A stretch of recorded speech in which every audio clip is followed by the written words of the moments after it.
I would make food every once in a while, and I'd say, "Hey, try this," and she'd be like, "Oh, I don't want to try this." I couldn't cook too well enough for it to be aesthetically pleasing. Actually, to look good. Right. Actually, I still don't. I still don't. Some directors, even some actors, it's really about the aesthetics, and you're leaving a lot to be desired because you're just. It looks good. Yeah. But where's the substance of what? The food looks great, but it tastes like wood. It's trash. You know what I mean? Welcome to the Low Up Podcast to Make You Blow Up Podcast. My name is Lee, and today's guest is Kenneth Forrester. He's a film director. He's an actor, creative.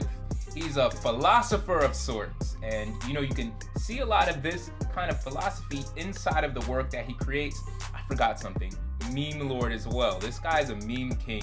So we go over several things in this episode. We go over, the layers. When you peel back the layers of film, what's there?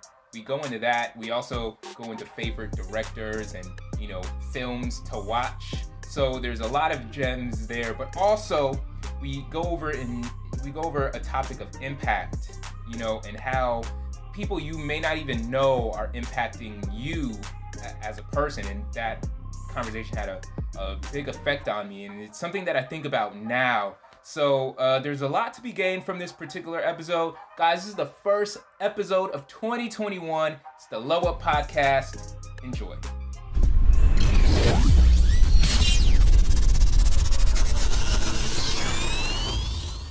Guys, welcome to the Low Up Podcast to Make You Blow Up Podcast. I'm your host, Lee.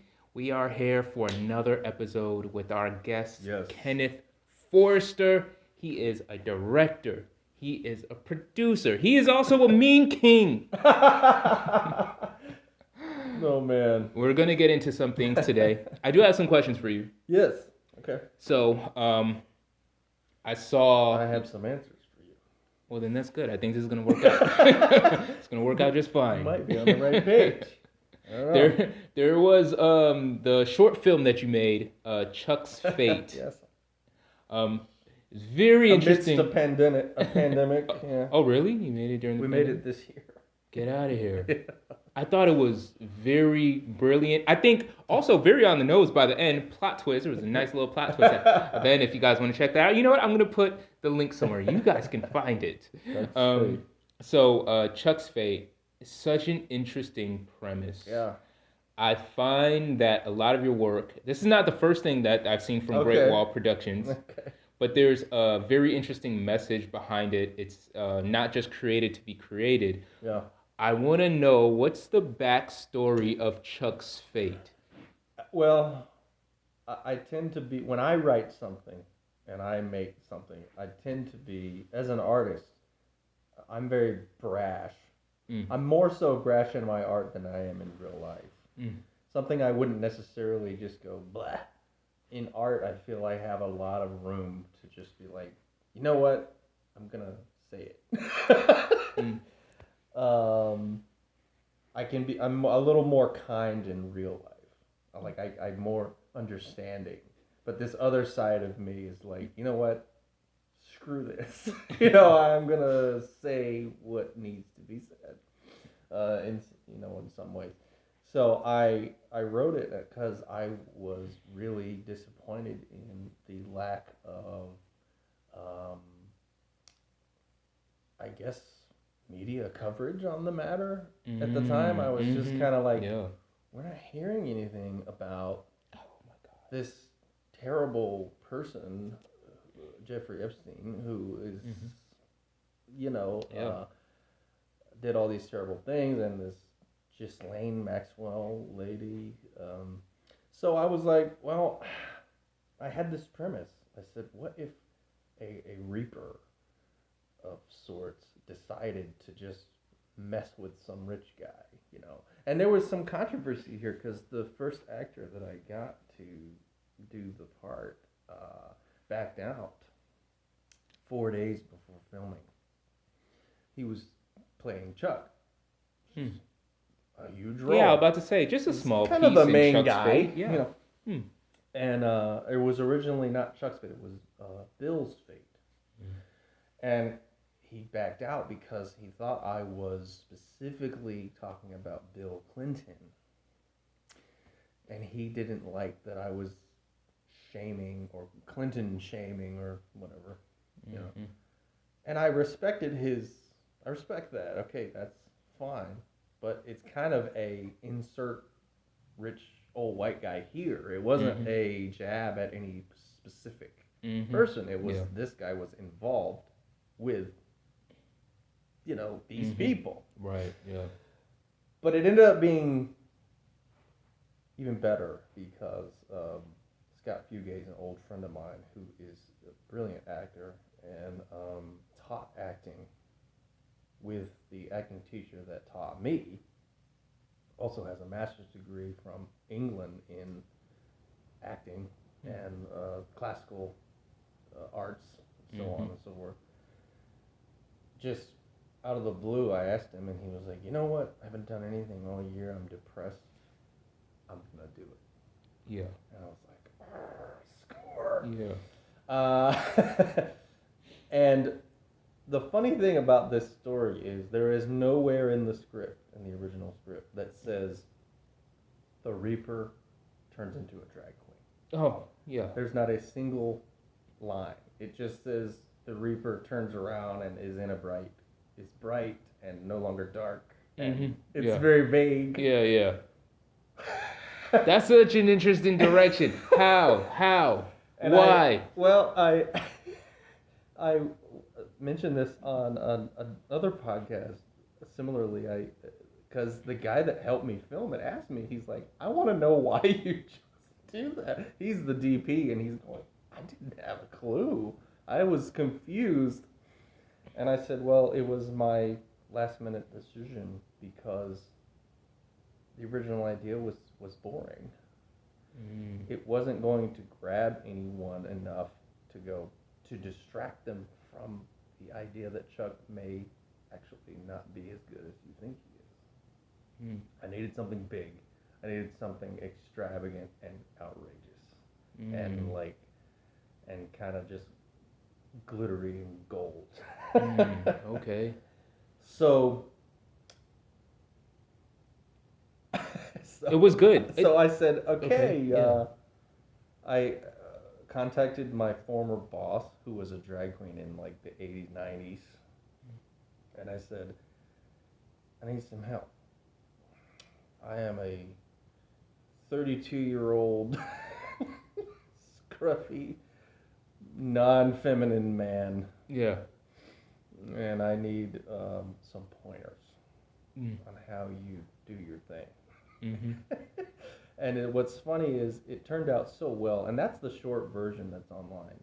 We're doing an extended cut because there was so much we filmed a lot of stuff we weren't able to fit in. Yeah. It's really not a 3-minute film, it's an 8 to 10 minute. Oh, wow. Okay. Wow. So that's going to be probably released next year for festivals.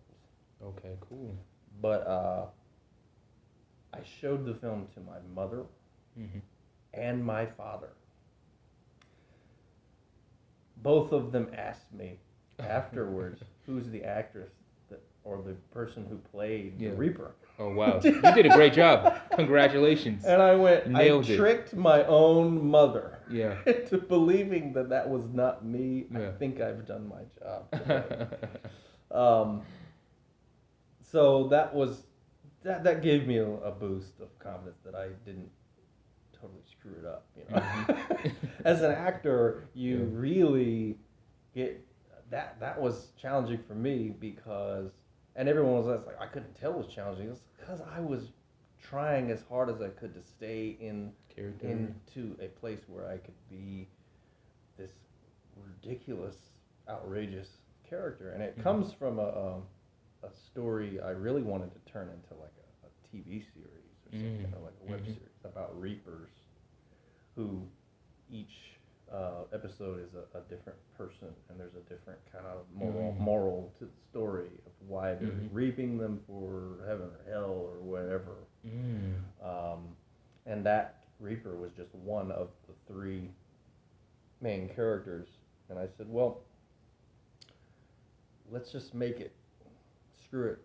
let's make it for this My Road Reel thing, and then we'll do some more with it later if we don't win anything, which we didn't win anything, but it was still an incredible experience. Yeah.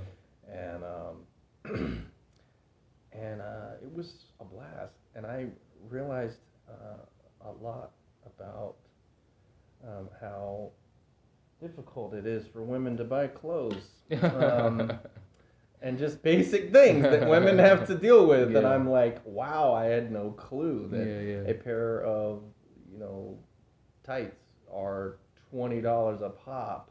Oh my God. For just 2 of them at Walmart. Yeah. Whereas men don't have to worry about things like that.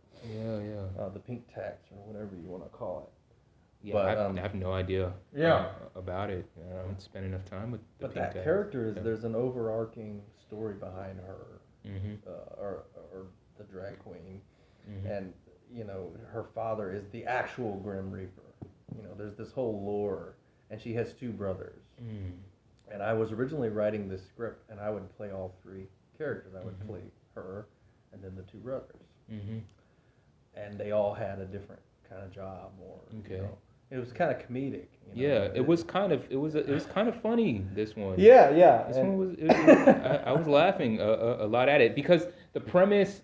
I mean, it flipped on its head like 2 times. Yeah. And then the last time it went way far. Way back to the dark end. Yeah. And I was like, wait a second, this is great. Like when I saw like a Dementor-like figure. When I saw that, I was like, oh, okay. Yeah. The best compliment I got was from the people who made that mask, CFX Masks. Mm-hmm. They sent me an email after I sent them the link to it, and the guy that kind of runs the joint, he was like, "Wow, I just wanted to let you know that I really liked your film, and I laughed at the end." He said, and I don't mean like just like an LOL. I didn't actually laugh out loud. I laughed so hard it was coming through my nose. Laughter. And I was like, okay, well that's good. Some people didn't laugh. It was good. I watched some people were like,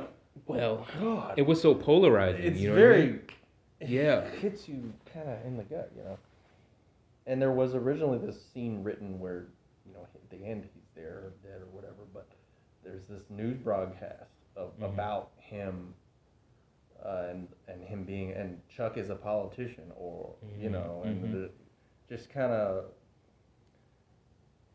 this whole year and even some last year was so revealing. And so the plus side of the social media growth and evolution is that we have been able to hold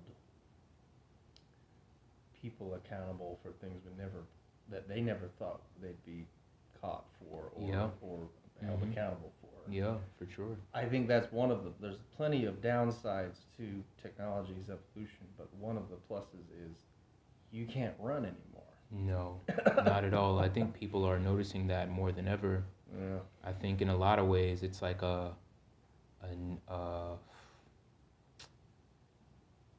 it's somewhat a cautionary tale, somewhat like a dual sword.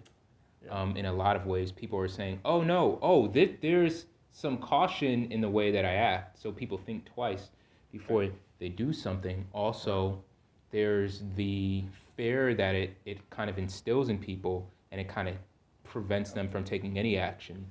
Right. So, I think to answer your question in a very shorter sentence or way is Chuck's Fate is about a rich man who believes that even in death he could get away with it. Don't I belong in heaven? Oh man, I don't want to spoil it.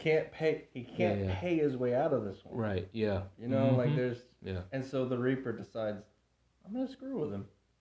Oh, it was I'm gonna I'm gonna It's great. And my initial thought when I wrote it is like, what if a Reaper decided to prank someone? Yo, man. In death. I never really thought about it like the devil having his day with a sense of humor. Yeah. You know what I mean? But why wouldn't he? Yeah. You know what I mean? Yeah, it's just kind of like, hey, Yeah. you jackass. You actually thought you were gonna make it. Well, I think this is a good place to take a break. We can review just a little later. We'll be right back. Damn, that hurt.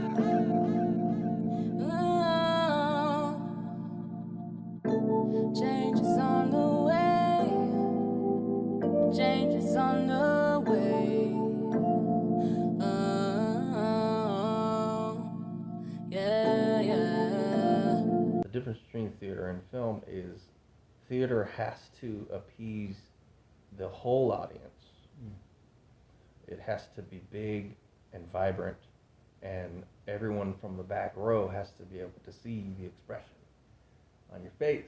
Whereas in film, everything is brought back to reality. The best films, even in sci-fi, are films that make you feel this is real because you believe what the characters are feeling. And that all happens right here in the eyes. In theater, it's okay to raise your eyebrows as big as it can be, because if you're doing something happy, the guy in the back row needs to know it. I see. On film, people make the joke it adds 10 pounds, Well, that's true to your emotional context in film. It adds an extra microscopic view of how you present emotion. And if it's too big, I'm not going to believe it. I'm not going to I've seen that. sit there and go. Yeah. And there's plenty of films I could give There's examples of. Nick Cage has done of them, and I love Nick Cage. He's don't great. Get me wrong, but there are some examples there where it's too much. Too much is too. Too much is not enough in film. Essentially, that's why in theater I say to start in theater. People say, "Well, how do you just said not to do too much?" Well, it's easier to be pulled back than it is to be told to project. And in film, you have to pull, especially a theater trained actor, pull them back to where whatever they're saying is more subtle. Which in turn makes the really intense scenes more intense. It makes them more, and this is just kind of a basic outline. You can get into the philosophies and the different acting styles and etc. But every actor that's won an Oscar has had a different experience. Everyone's experience is not the same at all in terms of how they became an actor. Right. Yeah. I taught an acting class for film with a few of people that I did theater with a long time ago. And my opener was a Bruce Lee quote about martial arts. So he said, to learn the principle but not be bound by it. Once you've learned it, you can make it better. Okay. You can adapt. Yeah. How you move when you fight someone. You can. That's why when he created Jeet Kune Do, it wasn't like, here's how you do Jeet Kune Do. It was, you've learned this, you've learned that. This is how we become like water, my friend. That use whole a style quote. that best suits the situation. Yes, and flow in that way. And I think acting is the same thing. I don't care where you learned how to act, whether it's Meisner or Stella Adler, or you've never had training at all. Sometimes the best actors are just raw, never had training, just have experiences that have led them to a place where they're really good at it. And I like to help refine that. But your principle doesn't define your ability.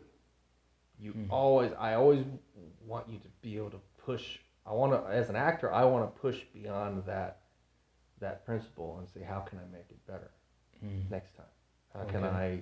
How can I be more believable? Right. Yeah. And then the different genres. It's not that there isn't a time to be big. There is a time to be big. Especially in some comedies, you want it to be outrageous and the emotions to be ridiculous or in your face. But it's still the best comedy is comedy that doesn't laugh at itself. It's comedy that you believe. Yeah. You know, It's simpler. The showing versus telling. Although some big acting, especially in comedy. Yeah. There's like Jackie Chan who always goes. There's that meme where he's just like that one. You know. I love stank face. The stank face. I love that one. I love it because he acts in a very big way, and whenever he's on screen, it's like anything is the worst thing. Everything is the worst thing. And the filmmakers they lend to building good filmmakers to building a story around a character well, and sometimes it just works. You know, because the camera itself is a character. It is supposed to fit. Whatever shot you're seeing has to fit what is being presented. It's just as much a storyteller as the director and the actor and the lighting guy and this. If the shot doesn't match, you're not gonna remember it. You're not gonna think about it later. There's so many Michael Bay movies that people would ask me, "Can you remember something from this movie?" And I go, "Oh God, I remember Michael spinning." Bay. And explosions, but I can't tell you beyond that point. Shia LaBeouf yelled at least for 30 minutes, I think. I can't. But that's because someone said it. I think it was a YouTuber. He said Michael Bay is a slave to his own eye. He wants dynamics over actually telling a story. He likes a dynamic shot as opposed to does that shot fit what's happening in the story. Right. I think we're all kind of like that in a sense. You just as people, you know, I'm not a film guy at all, but I know like when I interact with people, the thing I think about the most is like how will this make us feel at the end of the conversation? The conversation, our interaction.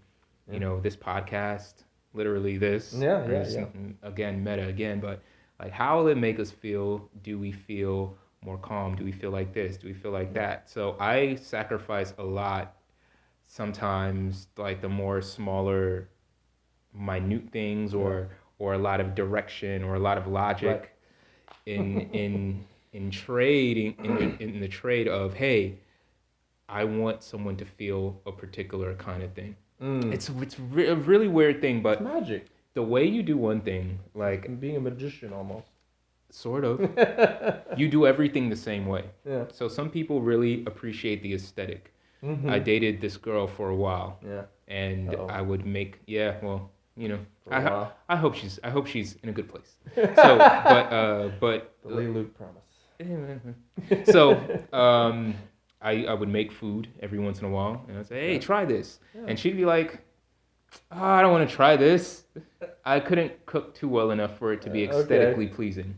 Actually, to look good. Right. Actually, I still don't. I still don't. But my food is like, good, is fantastic, right? See? I'm down with that. I mean... Luckily, I'm a garbage disposal who eats anything, so... And these are the people who I like to eat food with. Right? I don't care about fancy looks, just give me something to eat. So when you care about the aesthetics, it's a lot about the aesthetics. You may be leaving some on the table. Right. And I think for some directors, you know, even some actors, it's really about the aesthetics, and you're leaving a lot to be desired because you're just... It looks good. Yeah. But where's the substance of what is there? The food looks great, but it tastes like wood. It's trash. You know what I mean? Like when I went to Europe, there were some instances where we went to a restaurant, and I was like, man, this looks really good. Small portions. Oh, yeah. And it tasted like ass. Like, I didn't want to eat that shit. And I was kind of like, I'm from the South. I am from Georgia. I like big plates with lots of flavor. food, lots of flavor and food, and I like my tea cold and sweet. Sorry, Europe. But but no, you're right. There is an art form to it, and the magic is not in how it looks. It's in how it tells the story with how it looks. Mm-hmm. Yeah. Can you hold that thought for just a little minute? I think this is the time for a break, but we'll be right back, guys. Stay right there. Stay strong.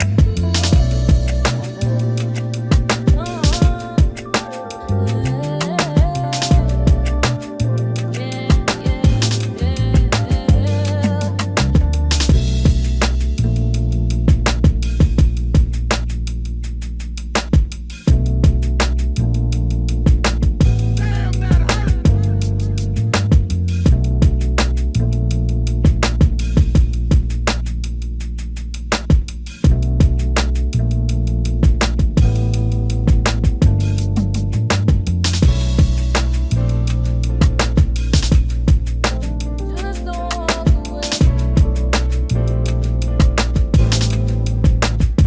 Damn, that hurt. Just don't walk away. Stay strong, stay strong.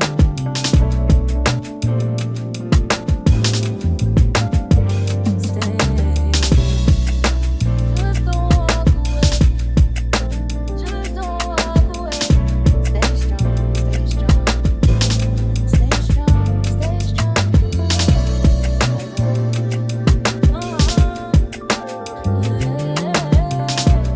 Yeah, I can't Once you know it, once it's you- like a yeah. magic trick. Once you know it, it's like, oh, and then you want to do it. I can't unsee it now. I can't.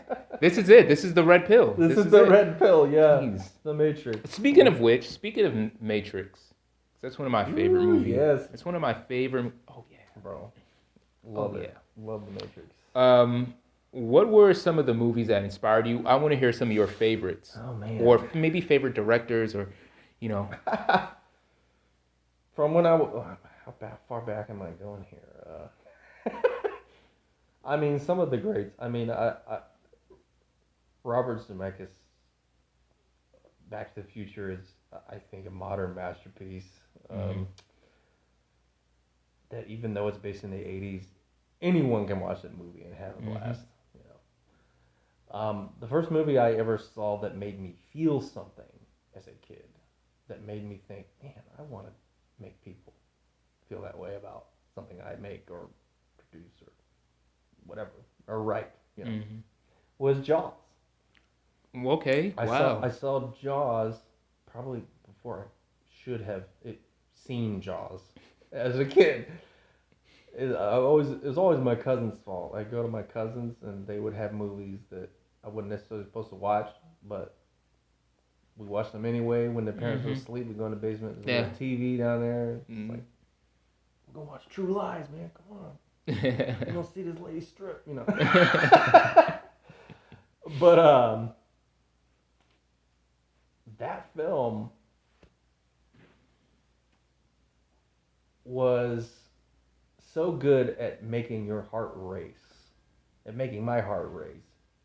Not saying everyone watches Jaws and goes, "Oh God," but my heart raced, and then I didn't know, and as it was happening, I was going, "What the hell's going on? Like, why is my body is reacting to this?" And I said, I love that.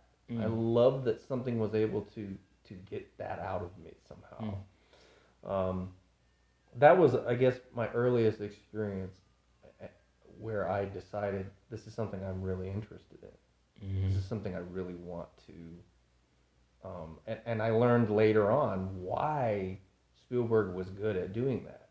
He's very good at immersing the audience because of how he shoots the film. And a lot of his stuff is these wide shots that just go on for like a long period of time, which make you stand there with the characters. It makes you be there with them. It doesn't cut as much, you know. And when it does, it's meaningful. And I mean, he's a genius. I wouldn't say he's my favorite director of all time. I would say that he has mastered his craft as an artist. Okay. His way of making film is hard to replicate. And he did a lot for the industry with Jaws. You know, no film was advertised like Jaws was. Films weren't advertised before Jaws the way it was in these huge blockbuster.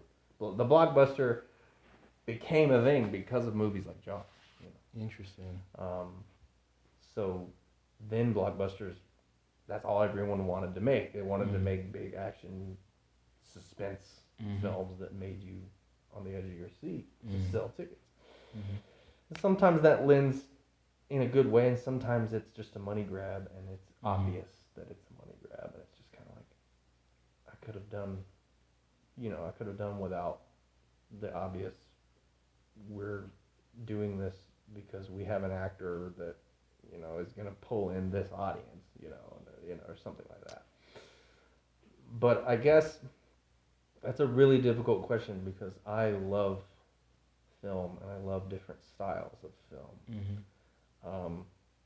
I've been told that a lot of the things that I do on set are similar to Terrence Malick and Stanley Kubrick.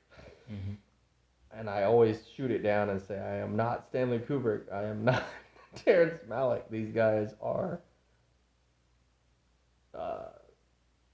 legends in their own right. I'm not saying I can't be a good director. I'm saying I'm going to be different, obviously. And they're film gods to me, you know, Stanley Kubrick.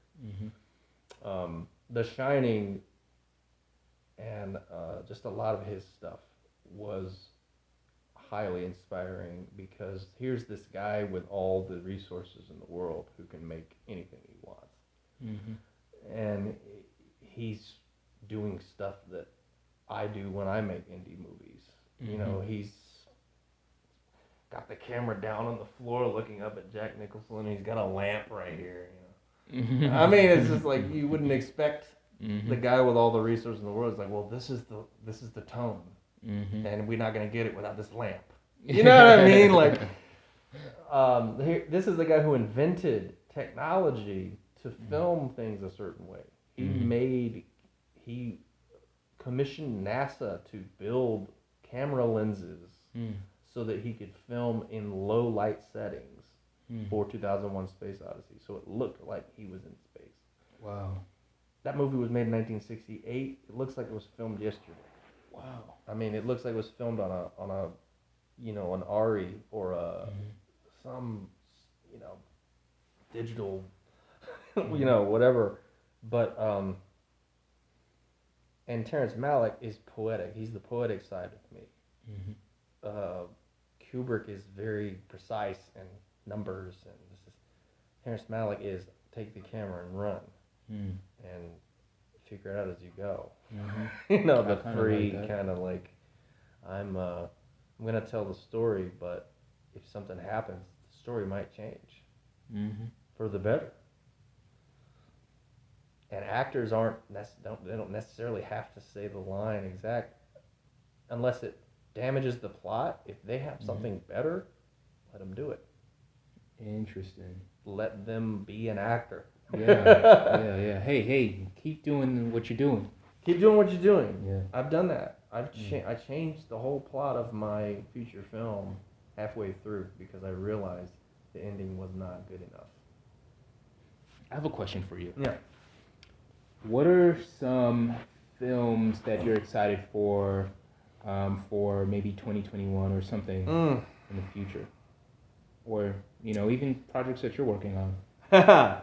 I'm excited to do the extended cut of Chuck's Fate for that last question.